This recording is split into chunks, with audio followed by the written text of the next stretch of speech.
stuff they have in beta for learning, where it will do some help you with learning and stuff.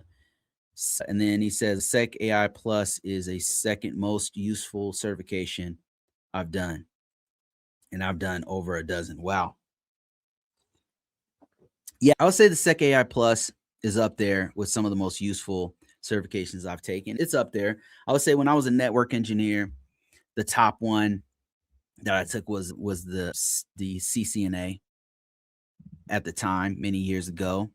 It depends. Like for me, my top 5 certifications will depend on where I was at in my career at that time.